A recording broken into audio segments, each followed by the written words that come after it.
Buenos días, bienvenidos al taller de la red de cultivos de servicios. ¿Por qué incluirlos en nuestros sistemas?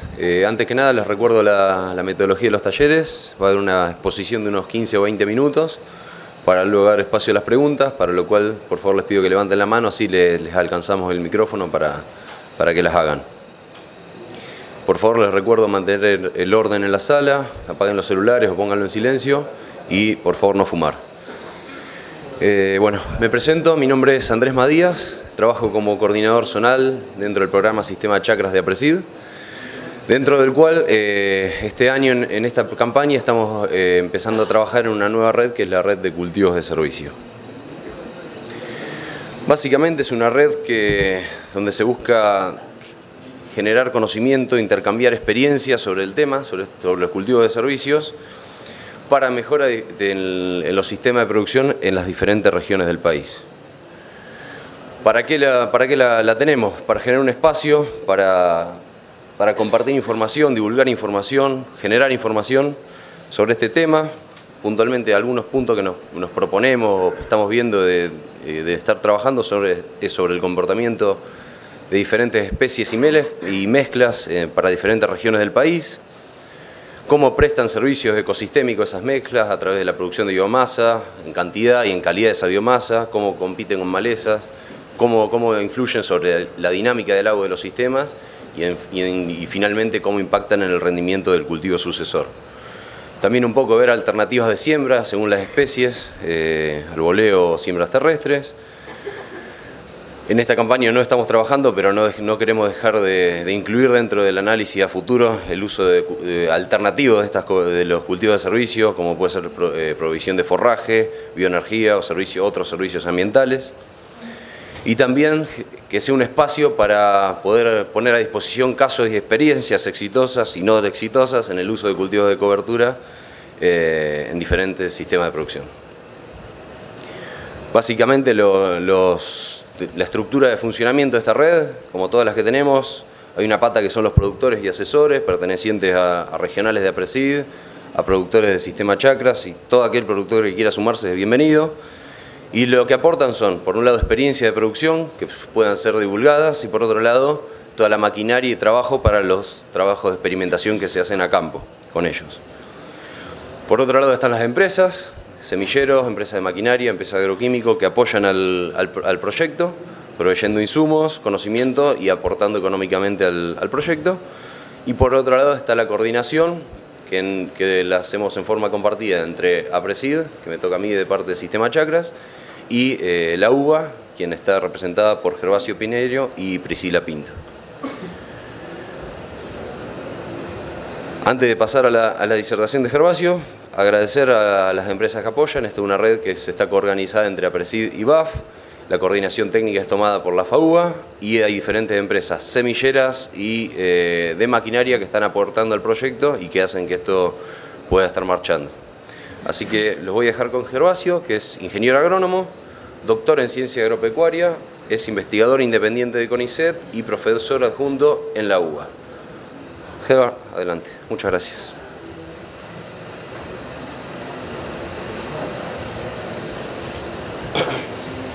Bueno, muchas gracias por venir, gracias por la invitación para el taller y bueno, agradecer también a las empresas y sobre todo a las empresas semilleras que nos están apoyando mucho en tratar de conseguir estas semillas, de probarlas, de traerlas, de empezar a innovar en esto. Les vamos a contar, o con Andrés preparamos un poco los primeros datos de la red. La red empezó este año, o sea que han sido sembradas desde marzo, abril. O sea que cerramos el 15 de julio los datos que teníamos hasta el momento y son algunos de los sitios que tenemos y algunas de las variables que vamos a medir, obviamente casi que lo inicio de implantación. O sea que la idea que teníamos era contarles un poco algunas cosas que ya van surgiendo, que son relativamente novedosas y después sobre todo me interesaría, o nos interesaba tal vez discutir un poco algunas otras cosas, ideas nuevas que estamos pensando probablemente para probar el año que viene. Y seguramente muchos de ustedes que ya han probado algunas de estas cosas puedan sugerir ideas o cosas nuevas a probar. Como saben, la idea de los cultivos de servicio es plantar entre medio de los cultivos de cosecha. Normalmente va a ser en invierno, pero también en algunas zonas se están empezando a pensar cultivos de servicio de verano, sobre todo más al sur, donde los cultivos de invierno pegan fuerte, y eso es otra línea interesante, capaz con menos área, pero que podemos mirar. Y la idea de los cultivos de servicio es eso, es poner un cultivo en el invierno, donde lo tenemos vacío generalmente, y estamos desperdiciando recursos, agua, luz, nutrientes. Poner un cultivo ahí que nos provee algún servicio ecosistémico, eso que llamamos deteriorado, ¿no? Un servicio de regulación y soporte.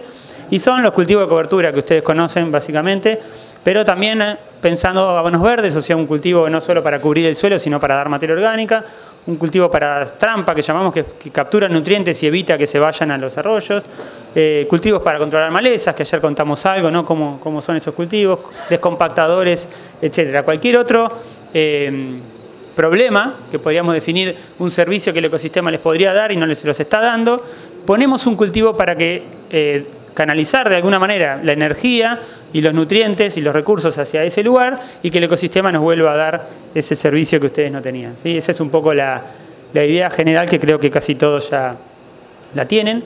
Y entonces lo que estamos haciendo mucho énfasis ahora es justamente en decir, bueno, cuál es el problema, cuál es el servicio deteriorado que se tiene, ese servicio ecosistémico.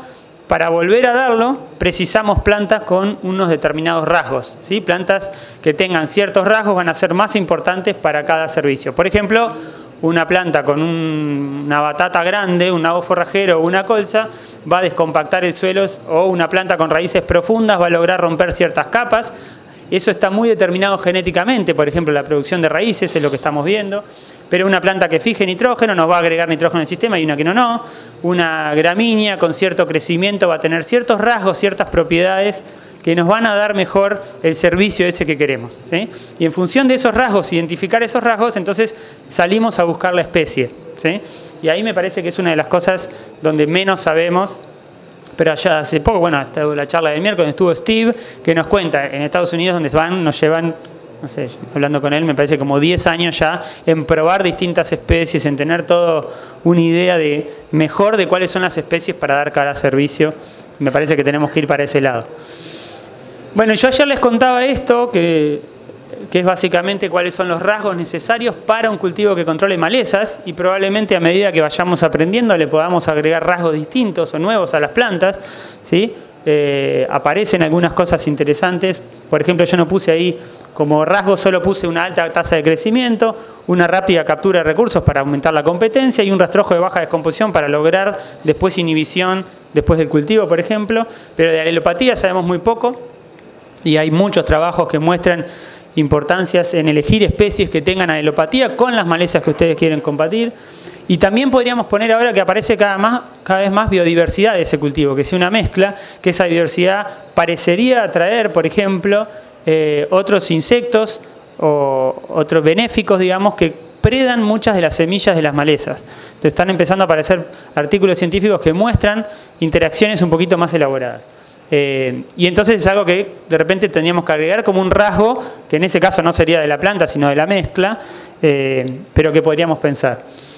De la misma manera, ustedes saben que hace tiempo que venimos investigando en materia orgánica y estamos separando la POM, o sea, la materia orgánica particulada, de la materia orgánica asociada a los minerales, que son dos pedazos de la materia orgánica, o dos partes, que tienen muy distinta formación y muy distinta dinámica. Y por lo tanto, para las dos partes sabemos que si quieren mejorar ese servicio ustedes, precisamos raíces, y sobre todo raíces finas, pero fíjense que precisamos para aumentar la POM una relación carbono-nitrógeno alta, eso se llama una gramínea, y para mejorar la MAOM, que es el 90% en general, dependiendo del suelo, el que da estructura, precisamos una baja CN, o sea, precisamos leguminosas. Entonces, según la mezcla que ustedes hagan y los rasgos de las especies, esto es medio lo que nos basamos para empezar a probar y medir qué cosas en qué especies. Y yo creo que las empresas hicieron un esfuerzo grande en probar, nos aportaron semillas, pero creo que hay que seguir apostando a mirar semillas nuevas y traer germoplasma nuevo que tenga las características que queremos, ¿no? Además de las agronómicas, por supuesto, que ayer las mencionábamos, que sea fácil de plantar, todas las cuestiones más logísticas, digamos. Bueno, acá es como una tabla de los distintos servicios, ¿sí? que tenemos o que hemos pensado. Y bueno, hay una lista larga y como ven una lista larga de rasgos y ustedes, bueno, según el servicio que en ese lote particularmente quieran mejorar, vamos a estar pensando en rasgos distintos y por lo tanto en especies o mezclas distintas, ¿sí? Y eso es un poco lo que estamos pensando para la red. Por ejemplo, esta es una de las cosas que nos motivó. Este es un experimento de Priscila, que está por ahí de su doctorado, donde probó muchísimas especies, muchos tréboles, vicias, medicagos, probablemente lo vieron por algún lado porque lo estamos mostrando mucho. Y en este experimento con nitrógeno 15 marcado, con un isótopo de nitrógeno, pudimos estimar el aporte de nitrógeno de las especies, de cada una de estas especies. En blanco está lo que toman del aire, lo que tomaron de nitrógeno del aire, y en azul está lo que tomaron del suelo, ¿sí? Entonces, fíjense que hay, por ejemplo, vicias de muy distinto comportamiento, las dos sativas que están allá en la punta, por ejemplo. ¿Anda ese micrófono bien? Ahí está. Entonces tenemos... Oh, ¿en serio? ¿O te puedes mover? ¿Me muevo? Te muevo. Perfecto. Tenemos camarógrafo. Muy bien. Bueno, ven estas dos vicias, es una de las cosas que empezamos a ver. Ustedes sembraron una vicia sativa, o lo que pasa siempre, que siembra una vicia que no saben ni siquiera si es sativa o si es villosa, porque viene mezclada, y lo que vemos es que las dos vicias tienen comportamientos muy distintos, ¿no? Capaz que ustedes sembraron extra y les fue muy mal, terminó una plantita chiquita, pero probablemente tenía problemas distintos de inoculación o una germoplasma que no funcionaba en esa zona, comparado con esto. Lo mismo las villosas. ¿Vieron? Estas son dos vicias villosas, las dos, pero el material que están trabajando hace la diferencia en muchas cosas, ¿sí? Y lo mismo con, qué sé yo, pueden ver dos Michelanium acá que se comportan parecidos, pero seguramente encuentran dos persas, bueno, estos también, subterráneos acá, por ejemplo, relativamente parecidos, pero acá otro distinto. Entonces, en la medida en que probamos los distintos materiales, aparecen performances distintas. Yo creo que tenemos que explorar un poco. Si nos va mal un año con una vicia, no significa que la vicia no funcione. Capaz que era el germoplasma que no era adecuado. De lo mismo que les pasa a ustedes ajustando, yo digo siempre, los genotipos de soja. No siembran cualquier soja, ajustan, eligen, van cambiando. Antes sembraron un maíz, ahora siembran otro, van probando. Creo que un poco lo mismo. Obviamente estamos muy atrás en eso con respecto a los cultivos de cosecha, pero deberíamos empezar a pensar estas cosas. Acá sobre todo pensando en que, bueno, los números de nitrógeno que nos están aportando esas especies, acuérdense que esto es kilos de N, o sea, multipliquen por 2 para urea, estamos hablando de 200, 300 kilos de urea que nos está aportando un cultivo de esto, que es interesante. Creciendo en invierno, digamos, y matado a tiempo. Lo otro que estamos mirando mucho y que también detectamos diferencias genotípicas, como para estudiarlas de los cultivares, es raíces, la producción de raíces, como una de las funciones principales de materia orgánica, y acá tienen gramíneas, nabos forrajeros y leguminosas, y tenemos la producción de biomasa aérea y la producción de biomasa subterránea. Y como ven, bueno, una cosa interesante que pasa es acá hay un efecto año, 2013, 2014, 2015, que se ve claramente en la biomasa aérea. Entonces tuvieron un año donde produjeron casi 2000 y pico de kilos y un año donde estábamos en 1000. Esto es carbono, o sea que para biomasa multipliquen por 2, ¿no? ¿Correcto, Priscila? ¿Esto es carbono o ya es biomasa? Ya es biomasa. Perdón, esto ya es biomasa. Entonces lo que vemos acá es que hay un efecto de la variación en el efecto del año en la biomasa aérea. O sea, un año vemos mucho y un año vemos poco, arriba. Pero abajo, si ven, estamos produciendo casi siempre lo mismo. Y eso es bastante interesante porque si la producción de raíces, los números que tenemos es que humifica casi el 60%, en cambio de lo aéreo humifica el 5%, lo más importante para formar materia orgánica es tener raíces. Y ahí lo que vemos es que años en donde ustedes hagan cultivos que arriba los miran y dicen esto no sirve para nada, abajo tenés tu tonelada de raíces que va a estar probablemente formando casi 600 kilos de materia orgánica ese año, más lo que aportó el cultivo siguiente de cosecha que también aportó raíces, ¿no? Entonces, y más la biomasa aérea que también aportó algo.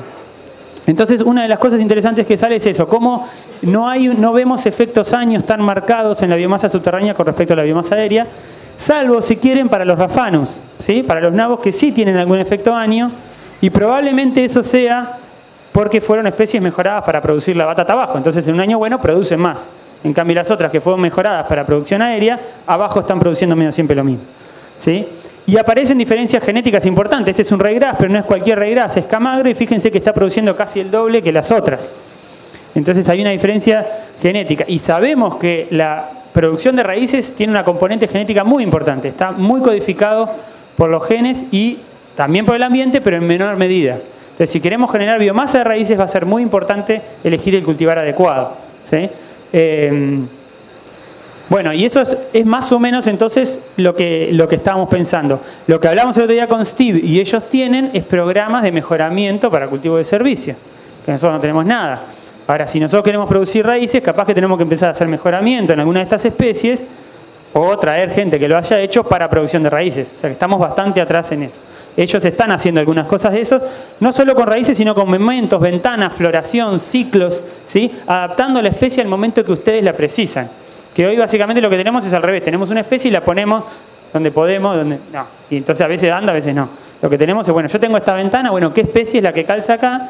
¿Y qué rasgos tienes para darme cada servicio? ¿Sí? Entonces ahí tenemos que jugar un poco a armar la rotación con más legos, como decimos nosotros, con más legos de distintos colores, con más opciones de cultivos distintos. Y esto es algo muy interesante que empezó a armar Lucas Andrioni con su consultora Biored, que midió, por ejemplo, para centeno, un montón de estas propiedades. Cuánto produce raíces, cuánto de biomasa aérea, cuánto de infiltración, de diversidad. Algunos son rasgos de las plantas, algunos ya son el servicio que queremos, ¿no? La velocidad de cobertura, estos dos para malezas, por ejemplo. Y entonces empezamos a decir, bueno, el centeno en este año, en el sur de Córdoba, le fue así. No quiere decir que le vaya a ir así en otros lados, ¿no? O sea que tuvo, por ejemplo, no una cobertura muy fuerte y una producción de biomasa aérea. Por ejemplo, si la comparamos con el trébol persa, que es una leguminosa, este trébol persa controló mejor malezas que ese centeno, lo cual no es lo que ocurre normalmente.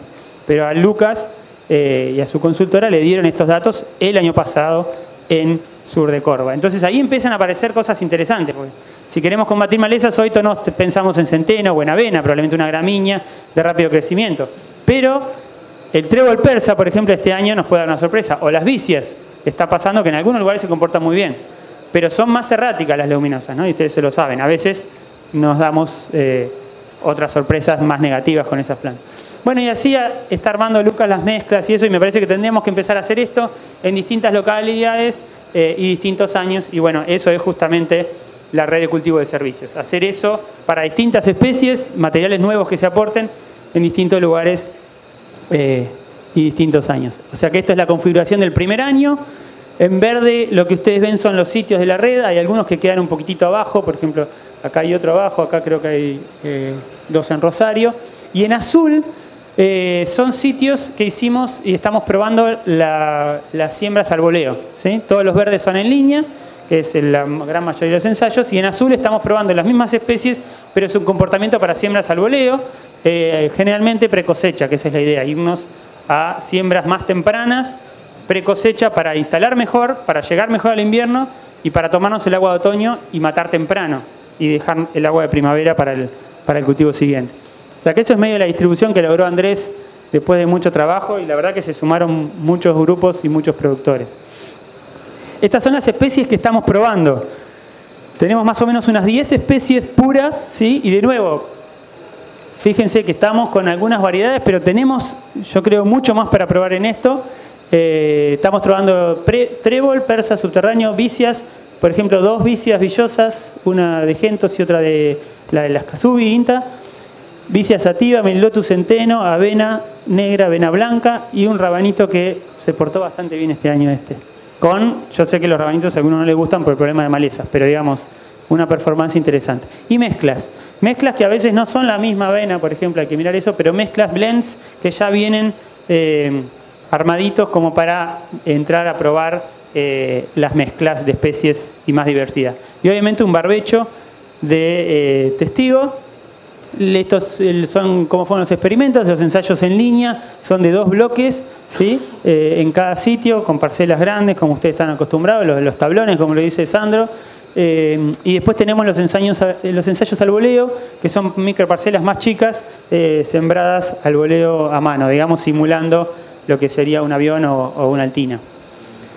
Esto es lo que medimos. Estamos midiendo vamos a medir producción de materia seca, calidad de materia seca con CN, fijación biológica de nitrógeno para las leguminosas con isótopos de nitrógeno 15.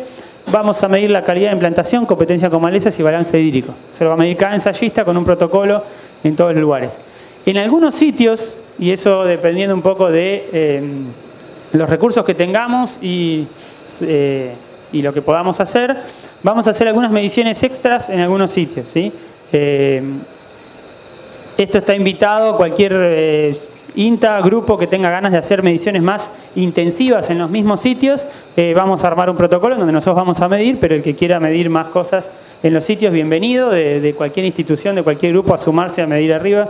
Habla con Andrés básicamente, pero la idea es aprovechar estos ensayos para medir más cosas. Y bueno, lo que estamos pensando es cuestiones que tienen que ver con perfil cultural, para ver cuestiones de compactación, producción de raíces sobre todo, que es más difícil, pero vamos a ver si podemos. Velocidad de descomposición de residuos, o sea, cómo es el tema de la liberación de los nutrientes y cómo es con la sincronía con respecto al cultivo que viene siguiente, ¿sí? Eso es una cosa que estamos viendo que me parece que es muy interesante. ¿Cuándo van a liberar los nutrientes estos cultivos? Nitrógeno, fósforo, calcio. ¿Y cuándo el cultivo siguiente lo va a tomar? Eso nos va a determinar la fecha de secado, por ejemplo, ¿sí? Tenemos que pensar en eso y tenemos que pensar en agua también. Entonces, ¿cuál es la ventana de agua que tenemos para quemar temprano, para juntar agua? Pero tenemos que quemar también en función de que estos nutrientes se disponibilicen para acá. Entonces, el cultivo de servicio que pensemos va a estar muy asociado a eso. ¿Cómo es la mezcla? Si es pura, si es una gramínea voy a tener más tiempo para que libere. Si es una leguminosa va a liberar más rápido. Si hago una mezcla, regulo el tiempo de liberación. Y eso no lo tenemos muy claro. Steve nos decía que en Estados Unidos lo tienen recontra estudiado, es muy interesante eso, y eso es algo que queremos hacer también en en la red, digamos, de cultivo de servicio. Lo otro es potencial de mineralización, eso es cuánto nitrógeno de que pusimos el cultivo de servicio queda en el suelo, y como ustedes saben, medir materia orgánica es difícil y es una caja muy grande, pero si medimos potencial de mineralización, que es cuánto nitrógeno ahora ese suelo después del cultivo de servicio va a estar dando para el cultivo siguiente, ¿sí? O sea que mucho del nitrógeno del cultivo de servicio va a pasar a la materia orgánica del suelo, va a aumentar su potencial de mineralización y lo vamos a medir, que es más fácil detectar cuánto va a estar libre para el cultivo siguiente. Obviamente va a ser lo que entró al suelo y lo que está aportando el cultivo, las dos cosas, ¿no? Bueno, y en algunos lugares había intenciones de medir también gases de efecto invernadero, principalmente nitroso. Pero repito, esto es lo que nos gustaría medir en algún lado, dependiendo mucho de los recursos. No está muy fácil la cosa de recursos ahora en la universidad y en el CONICET, pero bienvenidos recursos para medir esto si quieren. Sobre cultivo sucesor vamos a medir rendimiento y vamos a medir también la disponibilidad de agua como punto clave del cultivo, pensando, bueno, obviamente que no tiene que bajar eso, sino al revés, tratar de que suba un poquito. Bueno, primeros resultados un poquito, y de nuevo, esto no son todos los sitios, son solo 4 o 5 sitios que les voy a mostrar de resultados de ensayos en línea. Y de nuevo, primeras cosas, plantas logradas apenas y alguna cosa de cobertura a los 60 días, ¿sí? Los primeros datitos. Estas son las especies, estos son los kilos sembrados de cada especie. Se lo digo para que se imaginen, capaz que muchos ya saben, pero digamos, estamos hablando de las gramíneas, bastantes kilos sembrados, leguminosas, poquitos kilos, ¿sí? Y las vicias, leguminosas, y con kilos intermedios, ¿sí? Con semilla un poquito más grande. Acá tenemos semilla muy fina, acá semilla muy grande y acá semilla intermedia, ¿sí? Esos son más o menos los kilos que estamos pensando como objetivos, probablemente un poquito arriba de lo que terminen sembrando ustedes, pero para cubrirnos. Bueno, y esto es la densidad de plantas objetivo en azul y la densidad de plantas logradas en estos 4 o 5 ensayos que son los primeros que se sembraron, que ahora les muestro los nombres, ¿sí? Y entonces ven que, bueno, los coeficientes de logro son más o menos 50%, ahora los vemos si quieren. Hay algunas especies, de cualquier manera, pero logramos plantas bastante buenas, ¿no? Estamos logrando 100 plantas de avena, más o menos lo mismo de la avena negra, el centeno un poquito más. Y las leguminosas, acá logramos plantas tal vez razonables, pero pocas para leguminosas. Claramente estos fueron los que, perdón, el rabanito está en el medio. Melilotus y los 2 tréboles son los que este año ahora van a ver que no les fue muy bien. Este año, ¿sí? Ustedes vieron recién que yo les mostré un gráfico de trébol persa para Córdoba, donde fue el que la rompió, digamos. Entonces ahí tenemos que ver qué está pasando. Y las vicias, miren, sativa, muy buen coeficiente de logro, pero también pensábamos en densidades un poco bajas. Bueno, acá está el coeficiente de logro, básicamente de las especies, la diferencia entre los 2 gráficos de recién. Son coeficientes razonables, me parece, para este tipo de siembras, logrando plantas de las que veíamos ahí. Y con algunas cosas que hay que seguir mirando. Ustedes van a ver vicia sativa acá con coeficiente de logro muy alto, pero después no tuvo mucha cobertura, ahora les voy a mostrar los datos, ¿sí? En eso ahora vamos a tratar de sintetizar un poco. Este es el porcentaje de cobertura de las distintas especies medido a los 40-60 días, ¿sí?, de sembradas. Y acá están los ensayos, los sitios que por ahora tenemos datos, ¿sí? Entonces, si miran eso, no sé si está Guillermo acá, Divito, que es de Necochea, pero claramente Necochea rompió los récords acá, ¿no? Está a los 40, 60 días, es más, él lo miró creo a los 41 o 42 días, cuando muchos midieron los 50 y pico, o sea, muy poquito después de la siembra, estamos teniendo porcentaje de cobertura altísimo, ¿no? Y entonces, ahí ahora después les cuento qué puede pasar. Pero si miramos por especie, lo que estamos viendo por especie es que las gramíneas obviamente cubrieron muy bien, pero vieron que las vicias les fue bastante bien también. Y tenemos a las que les fue peor, que son los tréboles básicamente al medio. El rabanito, que es el que yo le decía, le fue bastante bien en algunos lados, ¿sí? Pero bueno, este año claramente no fue un año bueno para los tréboles y para el melilotus, ¿sí?, que son estos tres que están acá, bastante bajos en todos los ensayos. Y las gramíneas comportándose bastante bien. Sorprendentemente, por ejemplo, el centeno, bueno, el centeno en algunos lados anduvo peor que las avenas, en algunos lugares un poquito mejor, medio parejo. Acá también un poquito abajo que las avenas.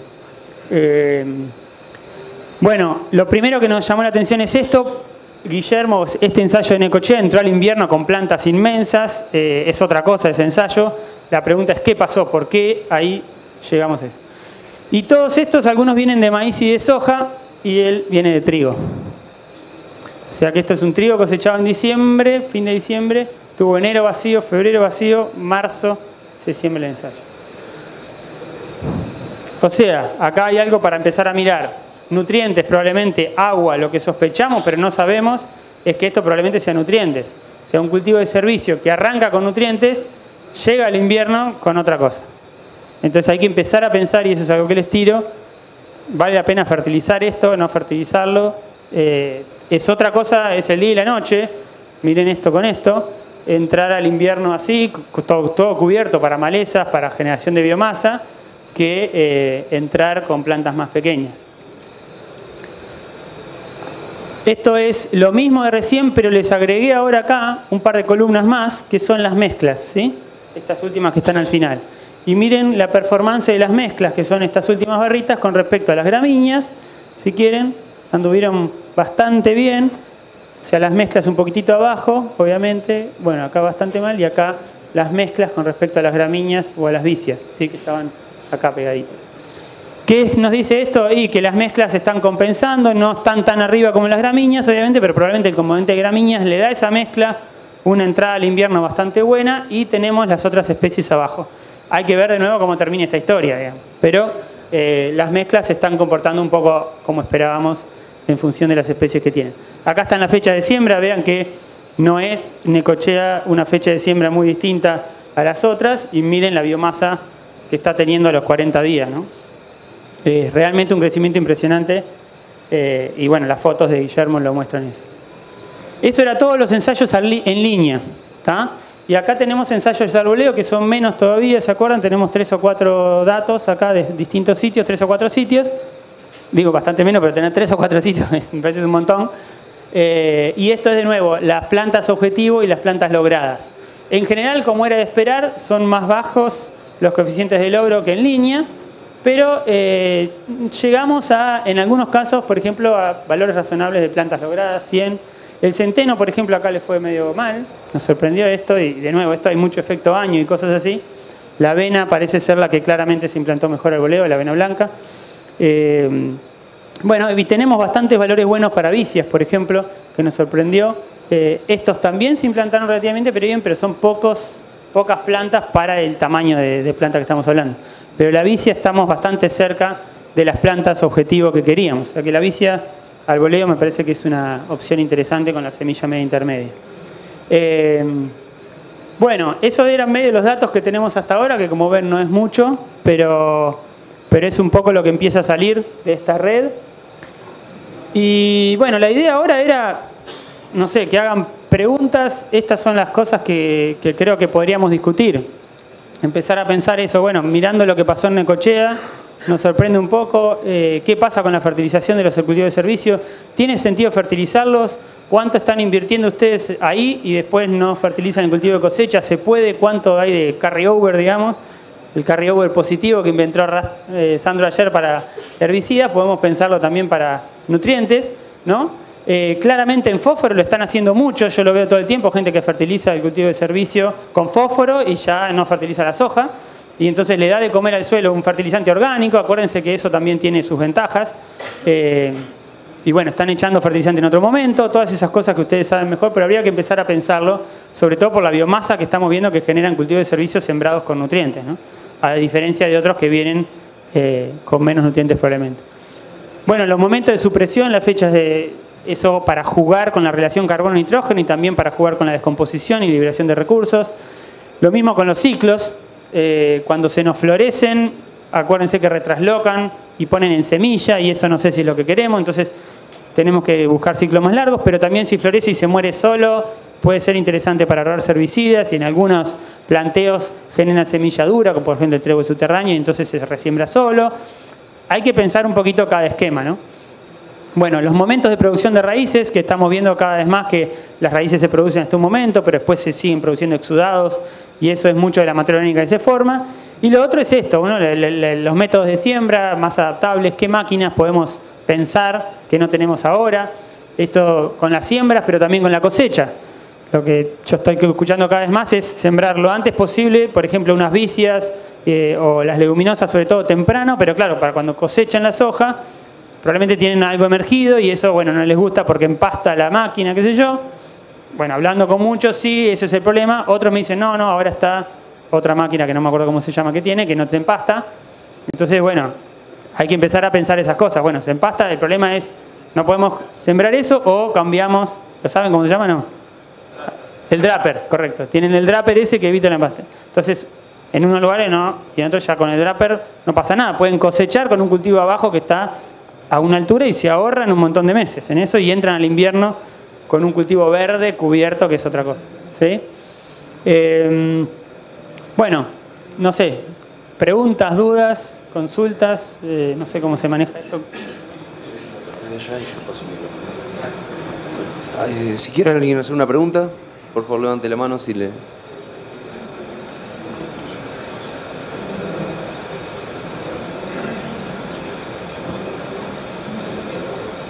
Una consulta, ¿van a medir agua al principio del cultivo y después no van a medir porque algunos coberturas como que sacan más agua pero dejan mejores raíces y pueden infiltrar mejor el agua? ¿Piensan evaluarlo también en otro momento el agua del cultivo siguiente? Sí, vamos a medir agua al inicio del cultivo del otro cultivo. Vamos a medir agua al inicio del cultivo siguiente. Esa es una de las cosas que vamos a medir. ¿En el mismo cultivo cómo está? No. ¿Te parece que es importante eso? Seguir midiendo en el cultivo de cosecha agua varias veces. Abajo, estás pensando. Bueno. Hay que anotar eso. Buenos días. Muy linda la presentación. Quería consultar. Están evaluando algunos cultivos que pueden estar suprimiendo el avance de los nematodos. Algunos que están recomendando en lugares donde haya el avance de nematodos. Sí, ayer nos preguntaban eso, no lo tenemos como servicio, no salió de los productores. Nosotros para elegir los servicios que querían mejorar, Andrés hizo una consulta a todas las nodos y empezaron a salir. En general salía tope malezas y después materia orgánica, en algunos salían algunas cosas de erosión también, por ejemplo. Nunca salió nematodos. Pero sí, yo sé que hay muchos cultivos de estos que son muy fuertemente usados para combatir nematodes y las características de esos cultivos, los rasgos, digamos, que hay que mirar son distintos a lo que estamos mirando. Pero no sé si es que no es un problema o... No sé, en Argentina, digo. Ahí en los servicios nos has nombrado el uso como pastoreo. Te comento. Sí. Yo hace más o menos más de 20 años que hago de servicio para pastoreo con gramíneas. Unos resultados espectaculares. De salir de 2% materia orgánica, en este momento estoy en 3,5, 4. Me parece que eso Aprecito ya nos anima a meter las vacas. Aprecido los productores. Aprecito. Yo como productor me peleé con Aprecito hace 20 años por ese tema. Y sigo viniendo, llevo 22 congresos de Aprecito y recién ahora se está un poquito viendo un poco. Sí. Pero me parece muy importante que vean el uso como pastoreo, que no es tan grave, es muy beneficioso. Está buenísimo. De nuevo, no surgió como tema puntual, pero lo estamos evaluando en distintos sitios. De hecho, en INTA Paraná hay un experimento ya de 3-4 años casi con pastoreo de cultivo de servicio. Ahora me decía Silvina Restovich que en Pergamino están con ganas de instalar uno también. En Uruguay se mueve. Y yo creo que claramente el servicio de pastoreo está. Tenemos que investigar, y es lo que estamos pensando, bueno, cuántos pastoreos, cuánto aguantan, en qué momentos, por el tema piso, pero una vez que uno saca biomasa, está sacando energía, entonces, pero está dejando raíces. Ahora, lo que vemos es que si uno pastorea mucho, baja la producción de raíces también, porque la planta cambia la traslocación, y lo cual es bastante lógico. Entonces, hay que llegar como un equilibrio en donde uno, bueno, no puede cosechar todo, algo de energía tiene que dejar para el servicio que uno está buscando. Pero evidentemente con pastoreos manejados, y todos esos años que vos venís 20 años produciendo raíces, el doble que los demás, porque tenés un cultivo más, eso ha hecho que tu materia orgánica suba lo que ha subido, y eso está bueno. ¿Qué pasa si además probablemente lo fertilizás? No sé si lo fertilizás por eso. Entonces estás metiéndole nutrientes y sembrado. Entonces yo creo que eso es algo muy lindo para empezar a ver. Pero bueno, experimentos de pastoreo son complicados, son difíciles. Claro. Bueno, uno podría apuntar a, claro, 4 cultivos en 2 años. Está todo el tiempo lo más cubierto posible o incluso más, digamos. O sea, ahí está, podemos llegar a inventar. Iba a decir algo más. El tema de las vacas que vos decís, meter las vacas en los sistemas es, o sea, de punto de vista teórico es fantástico, porque vos metés diversidad, aumentás, o sea, tendría que andar mucho mejor. El tema es la plata, después ustedes se dirán, pero ecológicamente, claramente integrar es mucho mejor, y eso ustedes creo que todos lo saben. El tema después es animarse a hacerlo. Pero... Claro, sí, se pagan las siembras, mejorando. Hay que animarse nomás. No sé dónde está el micro. Che, bueno, gracias por la presentación, muy bueno. La verdad que desde mi punto de vista creo que nos das a nosotros internamente más para discutir dentro de la empresa que respuestas. También un comentario con respecto a la pregunta de los nematodes. De hecho, nosotros conocemos especies y el rabanito que está en los ensayos de ustedes tiene efecto supresor, y también las mostazas. Con respecto a eso, nosotros nunca tuvimos una demanda, igual que vos, sobre supresión de nematodes. Si no es que tiene un efecto, digamos, que los mata, sino por lo que estuvimos estudiando nosotros, lo que hace es no permite que se reproduzcan. Entonces eso hace que baje la población de nematodes. O sea, tiene algún exudado en la raíz que tiene ese efecto supresor. Pero bueno, un poquito de comentario para completar.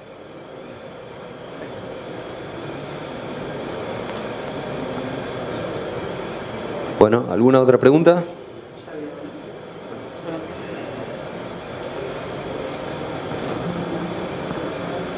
En un momento hablaste de nabo y después en la transparencia había algo de colza. Eso, no sé si estás hablando de lo mismo o no. No es lo mismo, no, son 2 especies distintas, y de hecho es algo que hasta se nos confunden a veces, nabos y colzas. Son especies distintas, tienen arquitecturas radiculares un poco distintas, y está interesante mirarlo eso. Y también hay una variabilidad genética muy grande dentro de los nabos, o sea, de los rafanus, y dentro de las colzas, que son las brásicas. Eso es un mundo para abrir. Y por eso yo digo que está buenísimo las especies que logramos, pero nos faltan un montón. Pero bueno, hay que empezar de a poquito. Yo creo, los nabos me gustan, tienen raíces más compactas, a veces se van para arriba para descompactar. Las brásicas, hay algunas que las veo además con raíces finas. Con mucha raíz gruesa, pero con raíz fina. Entonces, ese rasgo empieza a ser interesante también para descompactar y formar materia orgánica, ¿sí? También les tiro que una de las cosas que venimos pensando, muy verde, es que para descompactar el nabo funciona por efectos físicos, pero las leguminosas, como aportan nitrógeno y generan esa materia orgánica MAOM, la sociedad de los minerales, que es la que genera estructura, a veces terminan descompactando, generando mejor infiltración y descompactación algunos tratamientos con leguminosas que incluso con nabos. Entonces empezamos a ver algunas sorpresas asociadas a los rasgos y a cómo ese rasgo de la planta actúa sobre el servicio, en este caso descompactación. Pero sí, brásicas y ráfanos hay que mirarlos separados y acá los tenemos medio mezclados. Gracias.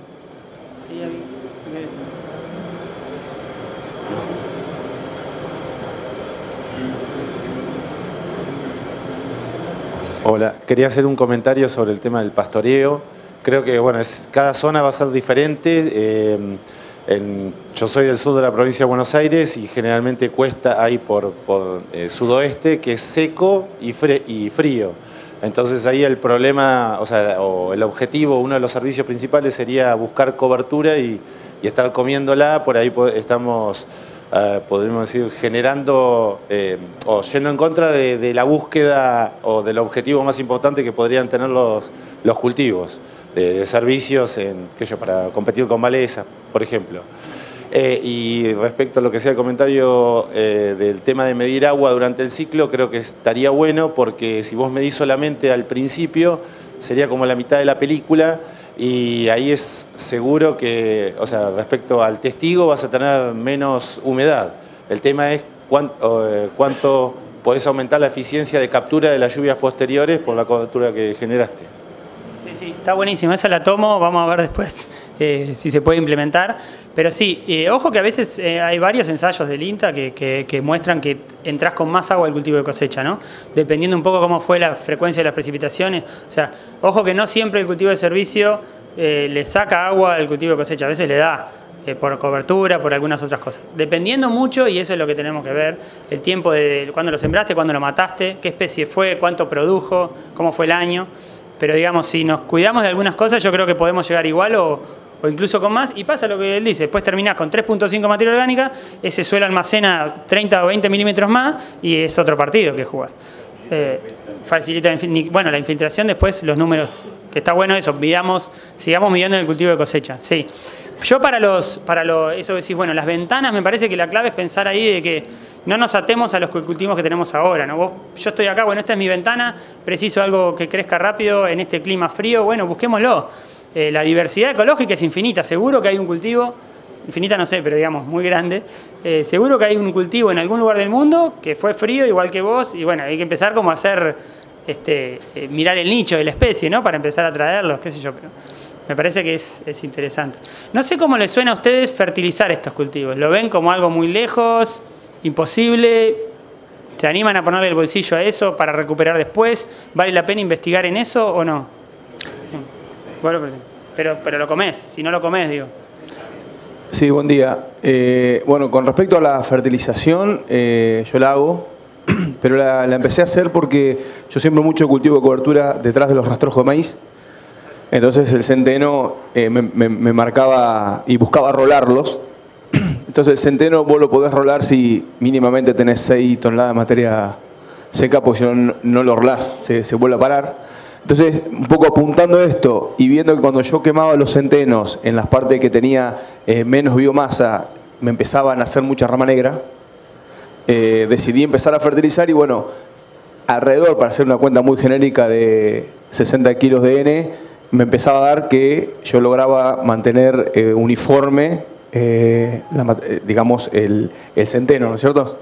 Eso con respecto a tomar una decisión de fertilizarlos o no. Después pasé a lotes de soja, rastrojos de soja que sembraba centeno, bajaba un poquito la cantidad de nitrógeno, pero se ve esa uniformidad.